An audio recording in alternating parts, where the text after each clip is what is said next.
ഇന്നൊരു മടി പിടിച്ച ദിവസമായതുകൊണ്ട് ഞാൻ ഇന്ന് 2 നേരത്തേക്ക് പാസ്ത ഉണ്ടാക്കി, രാവിലെയും ഉച്ചക്കും. ഇമ്മ കാണാണ്ടപ്പോൾ ഒരു വിളി വരും. ഇതൊക്കെ പോട്ടെ, എൻ്റെ അമ്മ നല്ല ഫോൺ വിളിച്ചപ്പോൾ പറയണം, ഈ നടന്നു പോണ വീഡിയോ എൻ്റെ ഹോസ്റ്റലിലും കാണിച്ചാൽ എങ്ങനെ ആൾക്കാർ എന്നെ സബ്സ്ക്രൈബ് ചെയ്യാം. എൻ്റെ അമ്മയാണെങ്കിൽ എൻ്റെ സബ്സ്ക്രൈബേഴ്സ് കൂടുതൽ നോക്കിയിരിക്കുക. അല്ല, ഒരു കണക്കിന് ഞാനും നോക്കിയിരിക്കുകയാണ്. 2 ദിവസം ഹർത്താലായതുകൊണ്ടേ നമുക്ക് 2 ദിവസം ഓൺലൈൻ ക്ലാസ് ചെയ്യും. അപ്പം പറഞ്ഞു ഒന്ന് പുറത്തു കൂടെ ഇറങ്ങിയിട്ട് വീഡിയോ ഒക്കെ എടുക്കണ്ടേ. ഇമ്മ എന്നെ പുറത്തിറങ്ങാൻ പ്രലോഭിപ്പിക്കുകയാണോ?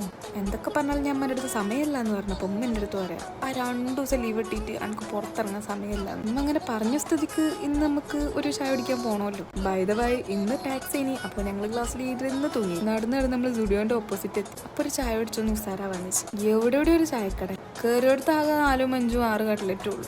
അതാണെങ്കിൽ ഞങ്ങളും എടുത്തു. ക്ലാസ്സിൽ ഉറക്കം തൂങ്ങാതെക്കാൻ വേണ്ടി ഞങ്ങൾ 2 കൈ നിറയെ മിഠായി വാങ്ങി. ഇങ്ങനെ നടന്നുകൊണ്ടിരിക്കുന്ന സമയത്താണ് നമ്മൾ കണ്ടത് കവർ വാങ്ങാൻ മറന്നു. അങ്ങനെ നമ്മൾ കവറിലിട്ട് പിന്നെ ഇങ്ങനെ നടന്നു പോയപ്പോഴാണ് ഈ ഒരു ഐറ്റത്തിനുണ്ട്. ഇപ്പടുത്തൊരു റീല് കണ്ടി, വെറുതെ വഴി കൂടെ പോകുന്ന ഒരു പെൺകുട്ടീനെ കടിച്ചു കയറി. അപ്പം നമുക്ക് ഇതിന് പേടിയാണല്ലോ, കടിച്ചല്ലോ എന്നൊക്കെ അടുത്ത വീഡിയോയിൽ